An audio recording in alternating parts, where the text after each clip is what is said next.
The cruise industry processes over 30 million passengers every single year.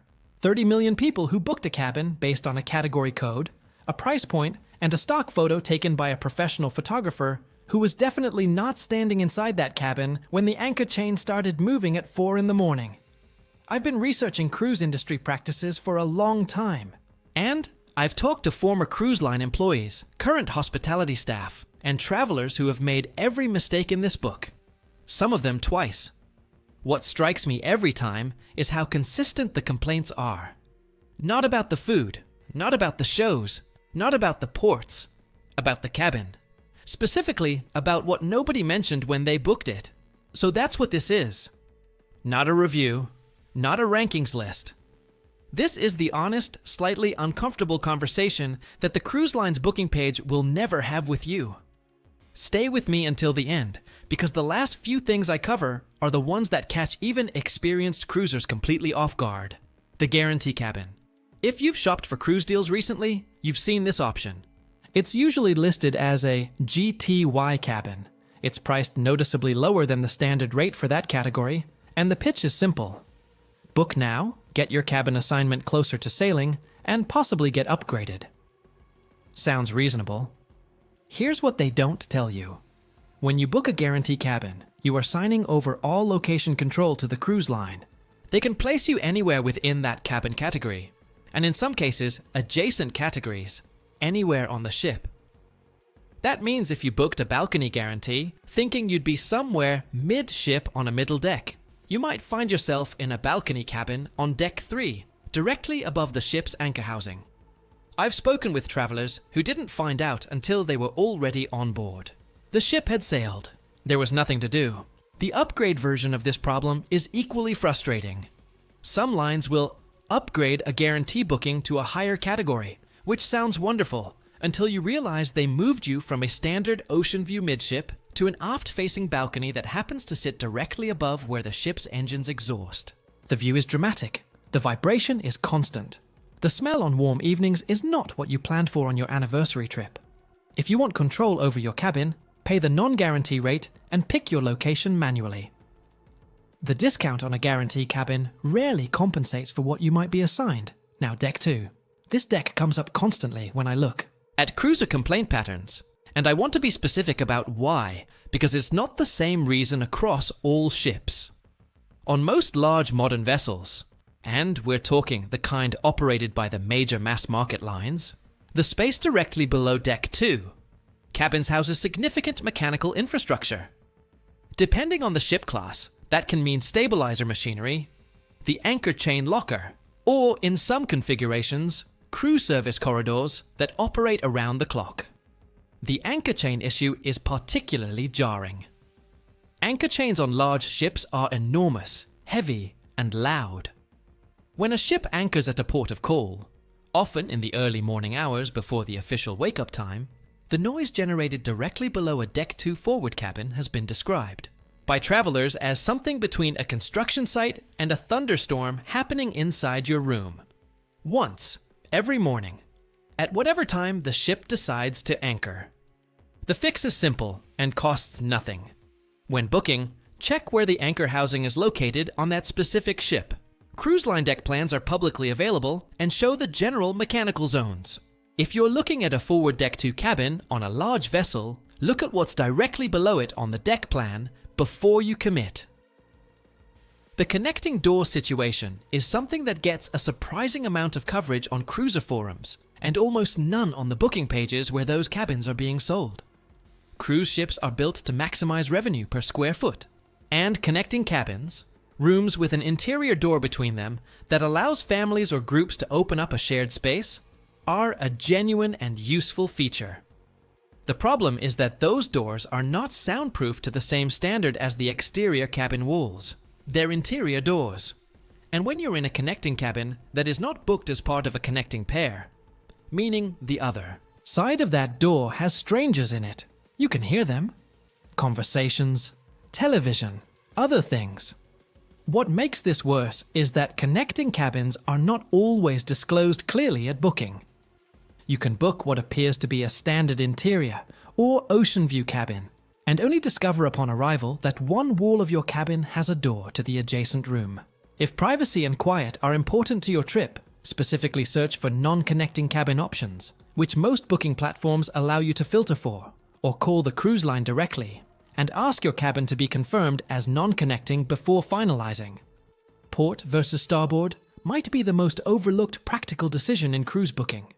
Most guests choose based on view. Which side? We'll face the interesting scenery at the ports we're visiting? That's a fine consideration.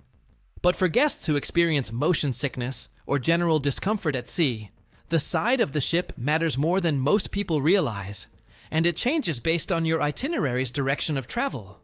Ships moving through open water experience different motion patterns on each side depending on swell direction and wind. There's no universal rule here, but the general guidance from maritime medicine research is that midship cabins on lower decks experience the least motion overall, and that specific itineraries, Caribbean eastbound, North Atlantic crossings, certain Alaska routes, have predictable predominant swell directions that make one side consistently rougher than the other.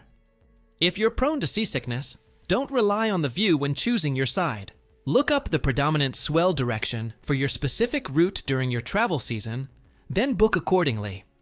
It takes 10 minutes and could make the difference between a trip you remember fondly and one you remember from the floor of your bathroom. Here's something that surprised me when I first started digging into this. The obstructed view cabin category sounds self-explanatory and in a narrow technical sense it is. Something is obstructing part of your view. But the range of what that phrase covers is extraordinary. On some ships, an obstructed view cabin has a support beam that cuts across one corner of your window. Fine, tolerable. On others, the obstruction is a lifeboat hanging directly in front of the porthole, covering the majority of the outward view. On still others, especially older vessels, the cabin sits at a deck level, where the view from the window is primarily of the interior lifeboat deck, which means you have essentially no direct ocean view at all. All of these are sold under the same category label. The photos on cruise line booking pages for obstructed view cabins are almost universally taken from the doorway looking in, or from an angle that doesn't show the window obstruction. The trick is to search review sites and YouTube specifically for the cabin number you're considering, not just the ship, because experienced travelers will often have posted footage of the actual view from that specific cabin. 2 minutes of searching can tell you whether your obstructed view is minor or essentially a wall. Air quality on cruise ships is genuinely worth paying attention to. And I say that not to alarm you, but because there's real data here that most travelers have never seen. Several independent studies conducted over the past decade, including work published in peer-reviewed public health journals, have found elevated levels of particulate matter and some chemical compounds in cruise ship cabin air, particularly in lower deck cabins on ships where the HVAC system draws partially from exterior air near the exhaust stack. This isn't universal. Newer ships have significantly better filtration systems. But on older vessels, the cabin air recycling and filtration quality varies considerably. If you're booking an older ship, particularly vessels that were built before approximately 2010, it's worth asking the cruise line specifically about the HVAC filtration standards for the cabin category you're considering. If you travel with anyone who has respiratory sensitivities, this conversation is worth having before you book, rather than after you've arrived, and notice that the air in your cabin feels heavier than expected. Some travelers bring small personal HEPA units for this reason. Not because ships are dangerous, they're regulated environments, but because a week in a room with suboptimal air quality affects sleep quality, and sleep quality affects your entire experience. The cabin numbers to avoid. This is where it gets specific, and I want to be careful here because it genuinely varies by ship class. But the pattern that shows up most consistently in research and traveler accounts is the aft lower deck cabin range. The cabins positioned at the very rear of the ship on the lower decks. These cabins are disproportionately affected by engine vibration, propulsion noise, and the previously mentioned exhaust issue on warm weather itineraries. They also tend to experience more motion in rough seas than midship equivalents because of the ship's natural pivot dynamics.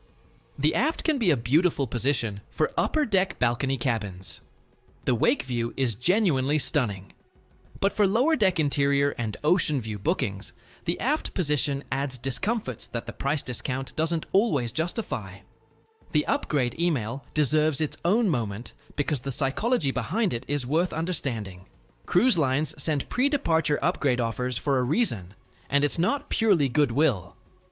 When a ship has unsold inventory in cabin categories that are difficult to sell, because of location, because of known issues, because experienced cruisers have learned to avoid them, offering those cabins as upgrades to guests who have already committed and are therefore excited, and less likely to scrutinize the offer carefully, is an efficient way to fill them. Not every upgrade offer is a trap. Some are genuinely good. But if you receive an upgrade email and the offered cabin is in the aft lower decks, or is listed as a guarantee assignment, or involves a ship section you haven't researched, take 10 minutes to look up that specific cabin number before accepting. You are not obligated to take every upgrade. Muster station and emergency exit proximity gets almost no attention in the cabin selection conversation, and I find that strange given how much attention cruise lines rightly put on safety briefings once you're on board. Your muster station assignment is determined by your cabin location, and some cabin positions require longer travel distances to reach the lifeboat deck in an emergency drill, or an actual emergency. This isn't about fear. Ships are among the safest forms of travel statistically. But the federal regulations that govern cruise safety briefings exist for a reason, and understanding where your muster station is before you're standing in a crowded hallway with an unfamiliar ship layout is simply sensible. When you board, walk the route from your cabin to your muster station before you need to do it in a hurry. It takes 5 minutes, and you'll feel better about the whole week. The steward access question is one of the more nuanced things I want to mention. Your cabin steward is one of the hardest working people on the ship, and the vast majority of cruise experiences with cabin staff are positive. But the practical reality of how steward access works, the fact that your room is entered multiple times daily for turndown, fresh towels, and general service, means that valuable items left visible, documents left out, and personal items left accessible are in a position of exposure they wouldn't be in at a hotel where turndown service is optional. Not because cruise staff aren't trustworthy, but because security practices that protect your items also protect the staff from false accusations.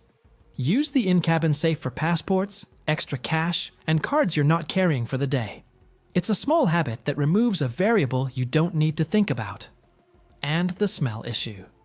The honest version of this conversation is that sewage management on a large cruise ship is a complex engineering challenge, and some cabin locations, particularly those adjacent to cruise service corridors and sanitation access points, occasionally experience odor bleed that guests in other areas of the ship simply don't notice. This tends to be more common on older vessels and more noticeable on warmer itineraries. The specific locations vary by ship, but crew corridor adjacency is the consistent factor. And when you're looking at your deck plan, note where the crew service doors are on your floor. Cabins that sit directly adjacent to those service access points show up in complaints disproportionately. It's not a deal breaker necessarily, but it's worth knowing before you interpret a discounted cabin as an uncomplicated bargain. Here's what all of this adds up to. Cruise lines are not trying to ruin your vacation. They're running a business with thousands of moving parts and a product that genuinely delivers joy for millions of people every year. But they are operating inside an information asymmetry. They know every quirk, every problematic cabin, every complaint pattern on every ship in their fleet, and the booking page you're using reflects none of that knowledge. You're buying a cabin based on category, price, and a marketing photo. The travelers who have consistently good cruise experiences are not luckier than the rest. They spend an extra hour before booking. They pull up the deck plan. They search the cabin number specifically. They choose non-guarantee. They think about their itinerary's direction before picking port or starboard. They skip the aft lower decks unless the price difference is genuinely dramatic, and they've done the math. These aren't insider secrets in some mysterious sense. They're just the research that the booking page isn't going to do for you. You now have the framework. Every ship, every line, every itinerary has its own quirks, and the specific research for your cruise, your ship class, your sailing dates, your cabin range, will take you to answers that are more specific than anything I can give you here. But the questions to ask? You've got those now. If this changed, how you're thinking about your next booking, share it with whoever you're planning to cruise with. They're about to make the same decisions you are, and an hour of research before you finalize is worth infinitely more than a complaint form you're filling out from the ship's guest services desk. Hit share on this one. It's the kind of thing that genuinely helps someone before they need it, not after. Next, I'm going inside cruise line cancellation and refund policies. What the contract actually says versus what the customer service representative will tell you on the phone. You'll want to watch that one before you finalize anything.